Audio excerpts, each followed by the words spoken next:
And we're live. Greetings and salutations. I'm Moonthought Neverborn, the Abyss of Numbers, and you're talking to Eldritch Talks here. It's going to be a little different format here. I'm trying some experiments, so we're going to try only one topic now, and then we're going to end the stream, and then if we're going to do any other topics, we're going to move on to the next one. So today we got Farty and Matt Dodge. You know, hey, glad to have him over here from the Red Eye. And we're going to start talking about basically guns here, the article in question that inspired me the most. But we're going to go all over the place on this topic here. One second. The square root of gun. Yes, that's right. Students in Louisiana thought the square root math symbol looked like a gun. It resulted in a conversation. I think some kid made a joke and the police were called, went to his home, and basically tore the place up, discovering there was no evidence that there were any guns, no evidence he was planning to do anything bad, and the whole thing just turned into an even bigger, sad, disgusting joke. So I believe Mad Dodge had a lot to rant about, especially after, what was it, Mundane Matt and his little rant. So do you want to start off? Well, first off, this wasn't Shreveport, right? Like, god damn it, I was born in Louisiana. This is Oberlin High School. Okay, well, at least it's not Shreveport. Thank God. Yeah, I think it's ridiculous. First off, biting a Pop-Tart into the shape of a gun is ridiculous as well. And I think Farty was bringing up something about that before we went live. I mean, that's right. It was a Pop-Tart, not a sandwich. Sorry, mate. Yeah. I understand the whole zero tolerance thing here, but the zero tolerance thing isn't catching the actual killers. Well, and zero tolerance on anything is ridiculous, is it not? Oh, of course. I mean, you can't have zero tolerance because that means perfection, and perfection is impossible. I mean, I can understand we're zero tolerance and we're going to investigate everything and assume everything's bad, but then you prosecute because some kid mentioned that the square root symbol looked like a gun. I'm at a loss here. I'm absolutely at a loss. But well, in that case, then the schools are already armed. So what's the fucking problem? Just pick up a math book. Yeah, right. Algebra, the devil. Yeah. You know, math lives matter. I mean, that's my position here. So, but moving on a little bit. I mean, about the whole gun thing, we talked about this before, but we're going to reiterate everything here. The problem isn't more gun laws because it's pretty illegal to kill everybody in a mass shooting. I don't know if people realize that. And my position has always been, if you want more gun laws, then there needs to be more enforcement of those gun laws, which means somebody somewhere needs to get more budget. Every time anybody yells, I want more gun control, what they're really saying is I want more money given to the federal government to enforce something. So where does that go? It goes to the ATF. Pretty much goes to the ATF, maybe the FBI. So every time you say, I want a gun law, you're saying, I want to give more money to the ATF and the FBI. Now, I'm of the position that, like, yeah, we should spend some more money to save children's lives. I'm good with that. You want to spend more money to save children's lives? I want to spend more money to save children's lives. Great, let's do that. Except I don't want to give it to the ATF. I don't think they've been doing a good job. And I don't want to give it to the FBI because I don't think they've been doing a good job. State police, I can kind of deal with that, but they've dropped the ball a lot. And local PD, yeah, you know, but let's do the math here. Let's look at the actual studies. If you want the most bang for your buck, if you want to save the most lives for your dollar spent, you want a local sheriff's department, or you want local security in your school or something like that. The amount of money you spend on a security guard will be far, far cheaper than hiring more ATF agents and passing federal laws that require them to do all sorts of crazy stuff that just is taking money out of your pocket. You want to save lives. You want to save lives the most effective way possible. Sheriffs or security guards in the schools, or as somebody suggested, let's arm the teachers. Yeah, okay, whatever. I'd prefer professional security guards myself. But hey, you know, if a school wants to do that, okay, fine. Because you're trusting them with your lives to begin with. You're trusting them with their minds, with your teachers. Your teacher is for some parents, your teachers will spend more time with your children than you. Okay, but you're not going to trust them with a gun. I don't get it. Oh, I got to be the asshole here. I'll be the asshole. All right. No, I don't want to spend more money. We give these assholes enough fucking money. and they don't know how to spend it correctly to begin with. So increasing any budget is ridiculous and ludicrous to me, because you're just throwing more money down the pit. What's the point in that? And I'm not saying make all the teachers carry a gun. What I'm saying is, you have a teacher and he already has a concealed carry permit. Why not allow him to carry at work? And also, why not remove the gun-free zone from the schools? That way, the giant fucking target. I mean, nobody shoots up a gun show, Eldritch. Nope. Yeah, I'm jumping on the Mad Lib side with this, because like, but the argument is now that, like, why should they trust the police and all this kind of stuff when they simply stood by and watched? And you know, with all the talk about they need a sheriff's department, it was unfortunate that it was 4 sheriff's deputies that were standing by outside when and I think it was the local police from the next town over had arrived. And the police from the next town over were the ones that made the insertion into the school. And the argument is that, like, well, since it's a gun-free zone, you're there to protect us. Well, we've now seen that, you know, you're never around when we need you, but even if you are, you're next to useless. So yeah, hiding outside. 4 of them hiding outside. Oh, I'm sorry to cut you off, but god damn it, how mad does that make you, knowing there was 4 deputies outside of that goddamn school in Florida and they didn't do a fucking thing. Yeah, and fucking, like, you know, that's the argument there. Like, you know, if somebody else had a gun, someone competent, fuck, if I was there, I would have walked up to these deputies and said, look, give me a fucking gun, I'll go in. Like, my argument with Port Arthur is that, so what, Martin Bryant had a fucking M16 or an AR-15. I could have had a 303 Lee Enfield, a fucking bolt-action rifle from World War One, and I could have picked that little cunt off from a mile away. One round, a 308. Everything. Yeah, we hunt elk around here where I live. We use a 308, and that'll drop somebody from a mile and a half. Fuck around. 7.62, same fucking thing. 308, 7.62, just depends on metric, bloody imperial. But fucking, if I had an SLR L1A1 during the fucking, if I just happened past the North Hollywood bank heist, I would have simply been able to just punch through those cunts' armor and drop them like a sack of shit, and the cops wouldn't have wasted almost 1,000 fucking rounds trying to take them out. Oh no, I precision is far better than mass, you know, unleashing of bullets. I understand that. Well, sort of right tool for the job. And the argument where they go, oh, but who needs an assault rifle? Well, an SLR L1A1 in Australia is considered an assault rifle. In America, it'd be considered a battle rifle because it's large, full caliber. But I still say, yeah, you know, well, okay. The reason the police now have assault rifles in their cars is due to the North Hollywood bank heist, because they just had nothing that could take these guys out. 44 minutes it took to fucking finally fix these guys with SWAT, and they took them out with assault rifles. Well, one of them took themselves out. I watched that live. I was 8 years old. I lived in LA at the time. That's and right. I watched it live. Yeah, he had a stovepipe and jammed or something like that, and then like he was cornered just behind a truck or something like that. Yeah, blew his head off with the Glock of all things. Like, son of a bitch.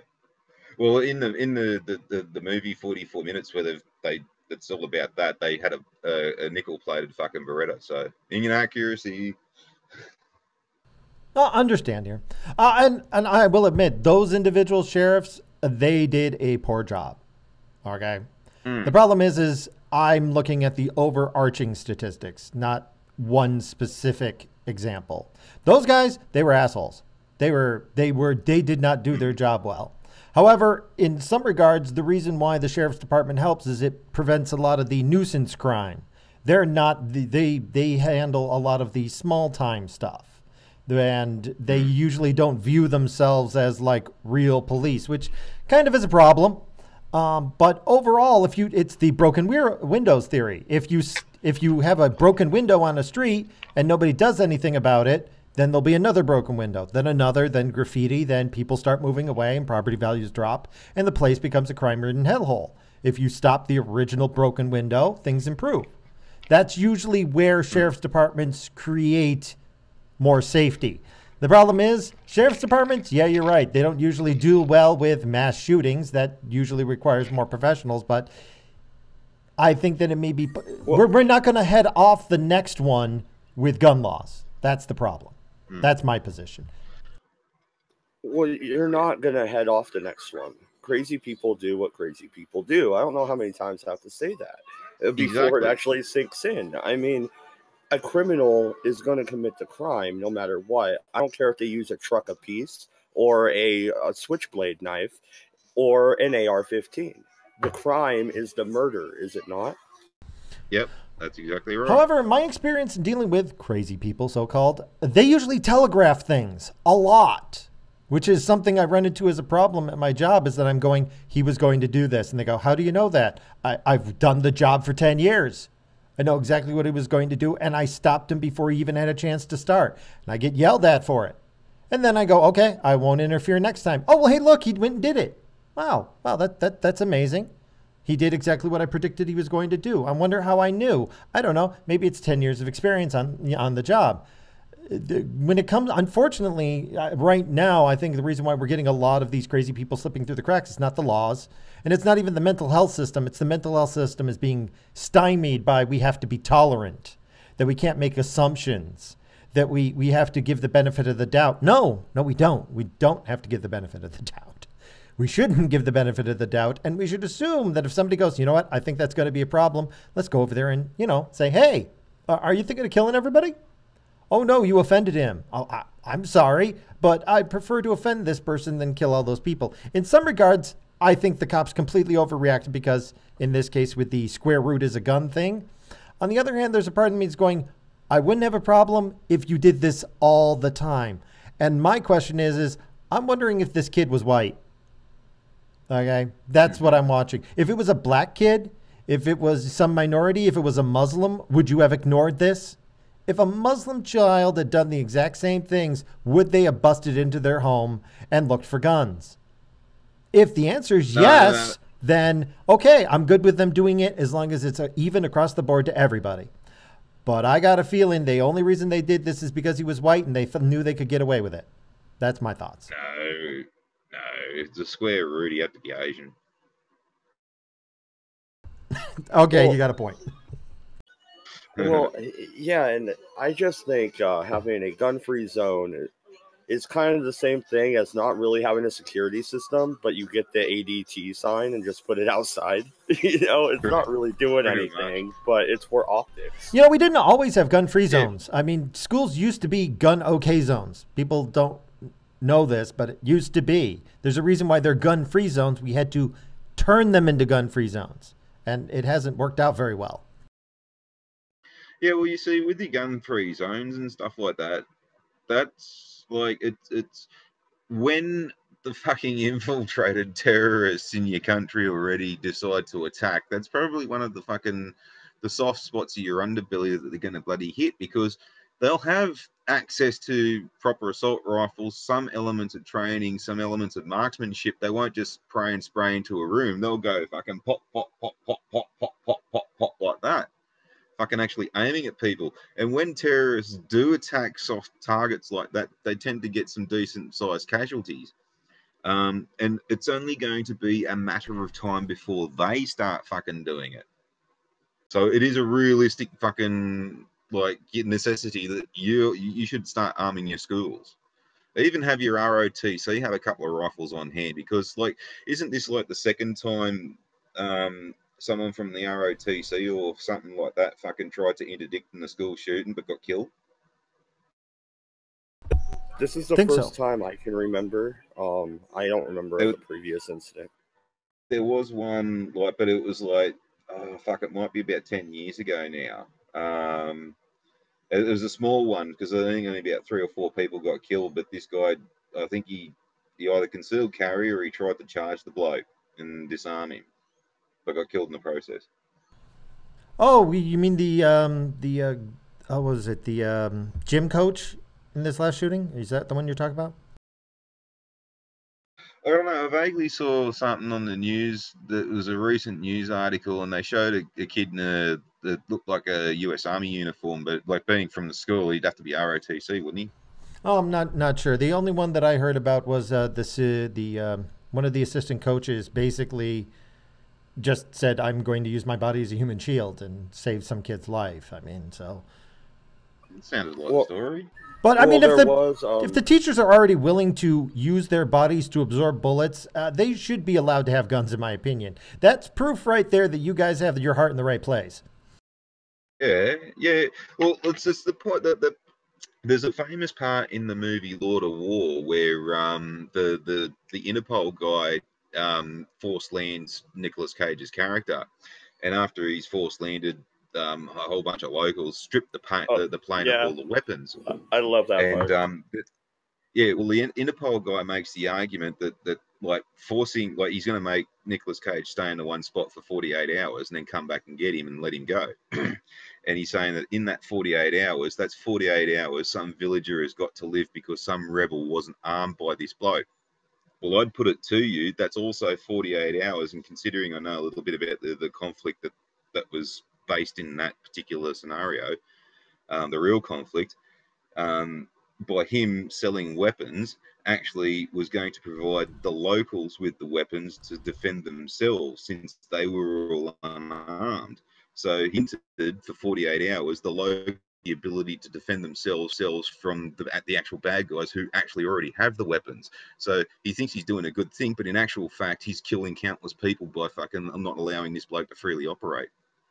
However, he also fucked himself up because there are all these villagers on the road who weren't armed, but who are now armed. In the next 48 hours, will be able to defend themselves. So he even failed fucking there. What a fucking retard. Either way, the guns were helping. Yeah, I just love that part where they land the plane. And he's like, "Do you want grenades? I have free grenades." like that's fucking awesome. Oh yeah, fun fact about that too. When they were researching the movie, they were actually talking to proper actual gun runners and stuff like that, the underworld type stuff, and they were trying to hire the weapons and all this. And it turned out that it was just cheaper to flat out buy these weapons off of these fucking criminal gun runners and stuff like that. And they bought the tanks, they bought the helicopters, they bought all of those AK-47s. Everything fired and was operational.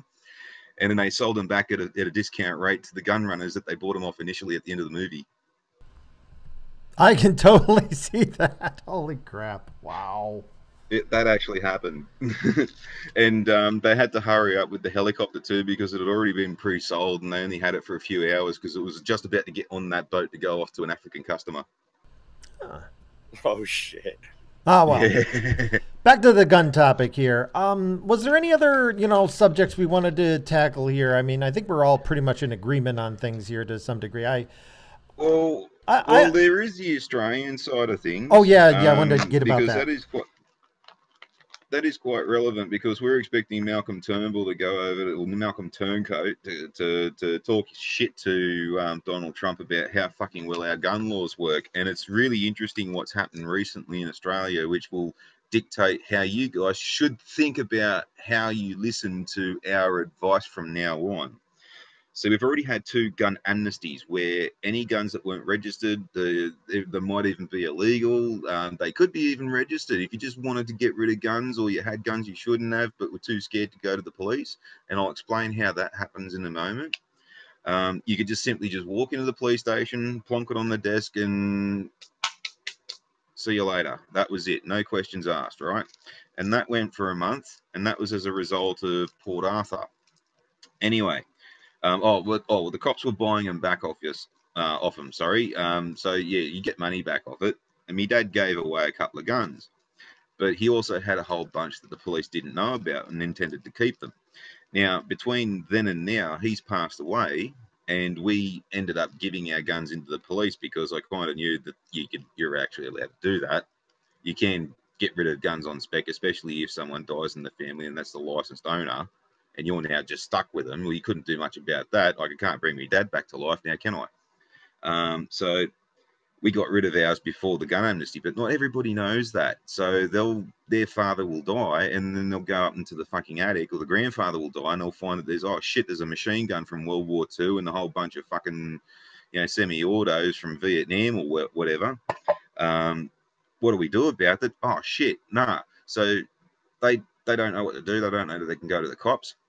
So these guns will sit unsecured in the roofs of these houses until the next amnesty comes along, and all of a sudden, holy shit, all these guns that we thought we got off the people, oh shit, we're getting tens of thousands and hundreds of thousands of these guns now. Shit, the first amnesty clearly didn't work. Now, what's happened, that we had another one about a month and a bit ago, for a month, and we got thousands and thousands of more guns that were supposedly not supposed to be here anymore. And that ended, and it just was on the news last night that Queensland police, Queensland is a northern state in Australia, on the northeastern coast, they'd just done a month-long operation trying to find more illegal guns. And their excuse for this was that they were trying to comfort everybody, you know, with the security preparations for the upcoming Commonwealth Games. And what they've actually done is they've simply shown again that even after 2 gun amnesties, they still haven't got all the fucking guns off the streets. They still haven't done their fucking job properly, and there are clearly still more guns that they still don't know about. And one of the guns that they were showcasing in the newspaper, in the news article, was a boys anti-tank rifle. And that's a 50 caliber anti-tank rifle that's been obsolete since the beginning of World War II, since the Panzers had thick enough armor that the bullets simply couldn't penetrate anymore. And they were trying to make out that it was to destroy tanks. Well, no, it's kinetic energy. It was a small little bullet that was just had a big charge behind it, and its whole idea was that you could penetrate. That this could penetrate pre-World War II armor, that you could actually snipe the driver or the commander or the loader or something like that, and render the tank inoperable like that. Or you could possibly even hit the engine compartment and maybe do something to the engine. But in no way in hell was it something that would hit a tank and then just completely blow it up. Also, too, they got the fucking caliber wrong. They put it down as a 50 millimeter instead of a 50 cal. So, shit, they can't even get that fucking crap right. So we've clearly shown that the amnesties don't work. The police still can't get all the guns off the streets. And also, too, since the gun amnesty and since we've had these gun laws and stuff like that, before then, I could recall we had a shooting once a month. But since then, we've had shootings almost on a nightly basis. In fact, there's a bikie war that's just erupted. We've just had our second bikie in the space of a week get killed or assassinated, shot. So, yeah, it doesn't fucking work. Don't listen to us. We clearly don't know what we're doing. And the same thing in England. And then bringing the same thing up in France. That's one of the most gun-free places in bloody Europe. However, fucking the terrorists were getting AK-47s and in some cases fucking hand grenades. So the gun-free zones don't work, and our gun laws don't work either. So fucking we don't know what we're doing. Don't listen to us. Well, I think one of the major problems is, at least here in America, I can't speak about Australia, is you have like a pyramid as far as the left is concerned, and it's kind of the same on the right, at least with the neocons, where you've got this small, really rich liberal people in charge where they pass these laws which are supposed to make the country better. But if their laws they pass get in their way, well, they're rich enough to just get around it. Okay. So, you know, I mean, if they pass some gun laws, well, they don't have to worry about it because they've got security. You know, they don't have to worry about school shootings because their kids don't go to public schools. The schools they send to have security guards, you know, and so from their point of view, they never encounter the same problems that everybody who is a normal American deals with.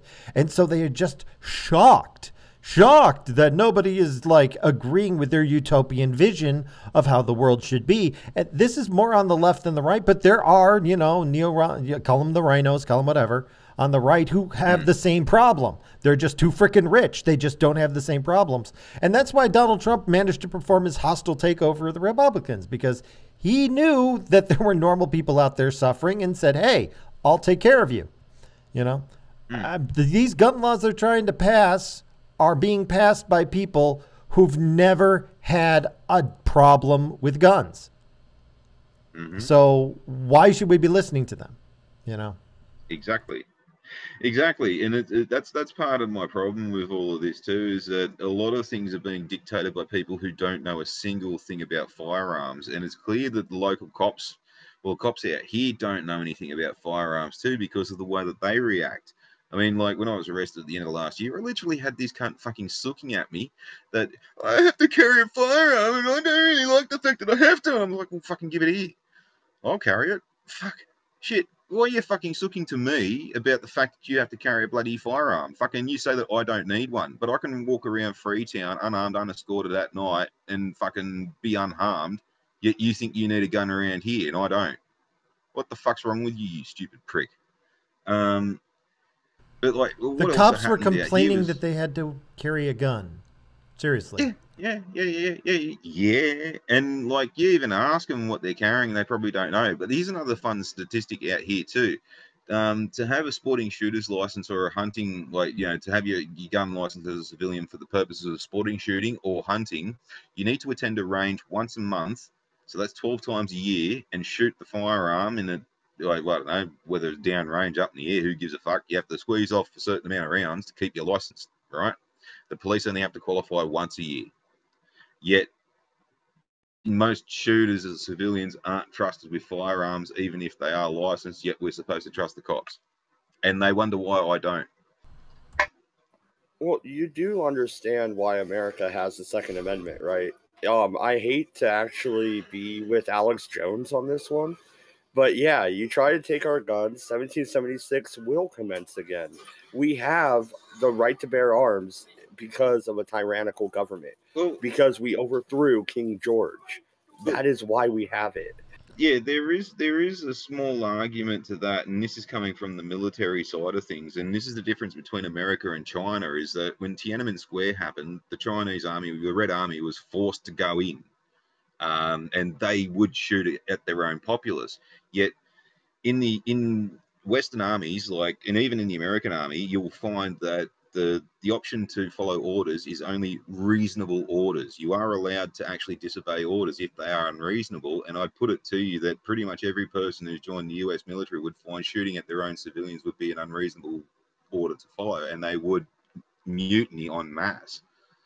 So that factor alone should be just a simple guarantee that the individual soldier has the right to disobey that order, would dictate that the possibility of your government tyrannically taking you over would not be an issue that you should be really worrying about. However, the rule stating that you still do have that option to overthrow your Republican-style government, since you don't really have any other option once you vote that cunt in, and if he decides to become a dictator, he can. We have a governor-general that can go to the Queen and sack our Prime Minister if we don't like them. You guys don't have that option. But you do have that option in your Second Amendment. Having said that, the reason to do that probably will never happen, so you probably don't really need the guns. But having said that, it's good that you do have that option and that you can do that. But having said that, it probably will never happen. So you get on that roller coaster, you see, or that merry-go-round. Well, oddly enough, okay. Do you want to say, Dodge? Go ahead. Oh yeah, real quick. I believe the politicians should fear the people. So our government should not feel like they could do whatever they want and get away with it, and that's how they feel right now. So if you ask me, we're a cunt hair away from a revolution. Well, there's one last little aspect about the Second Amendment that I'd like to bring up too, and the whole point that everyone wants to say about the tyrannical government and all this. I don't recall in the Second Amendment it says the fundamental right to one's own self-defense from another civilian, which is the fundamental point here that we're actually trying to address. It's the fundamental right of one own individual to defend themselves against a potential threat when the government can't.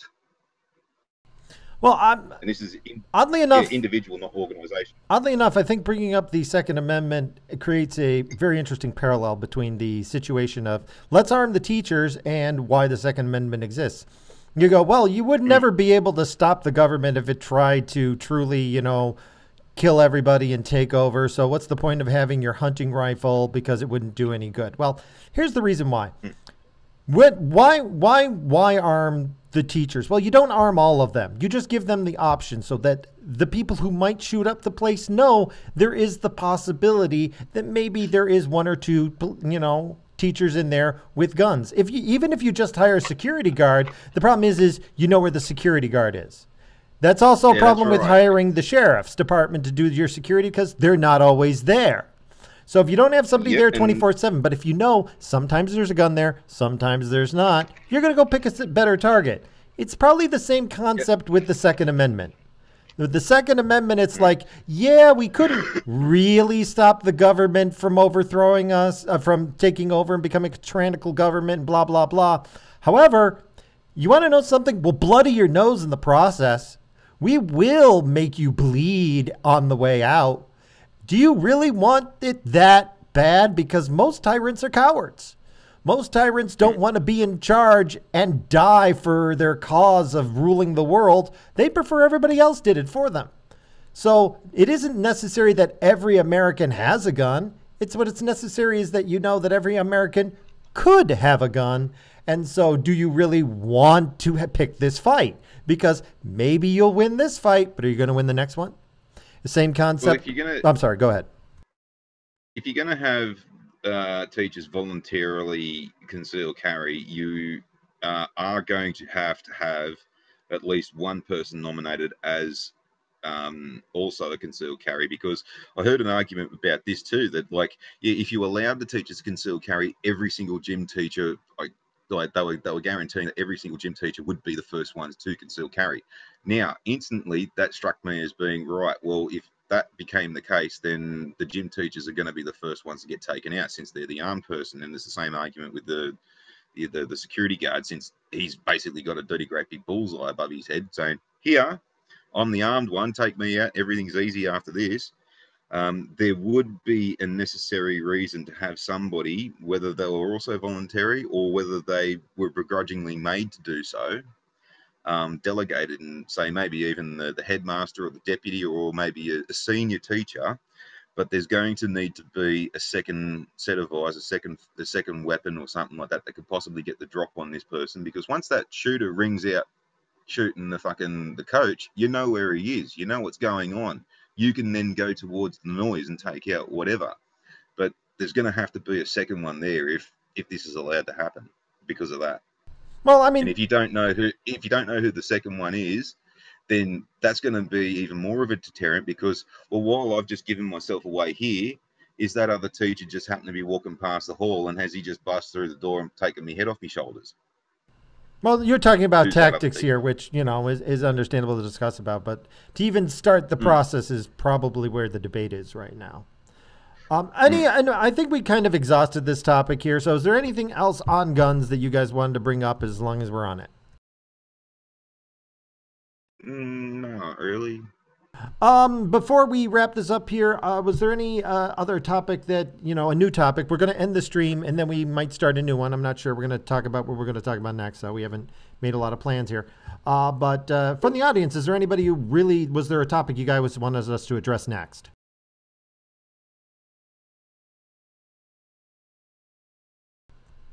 Not seeing anything in chat. That's cool.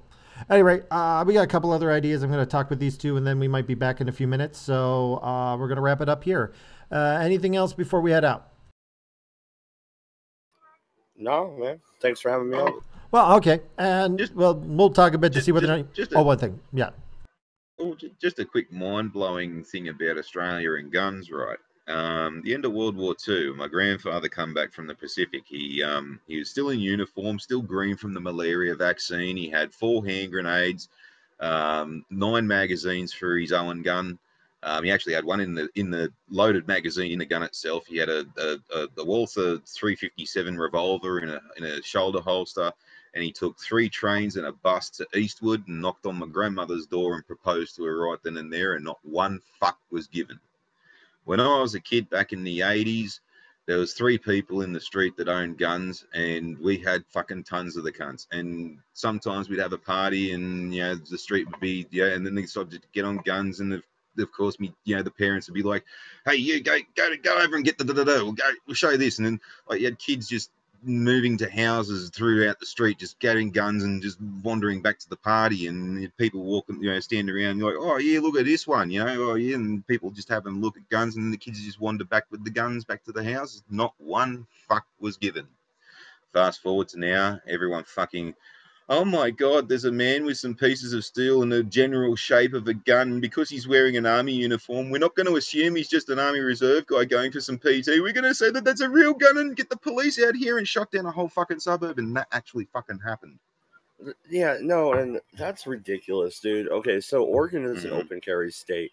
I've walked down the street with my 12 gauge, right down the middle of the street in a town of 6,000 or 7,000.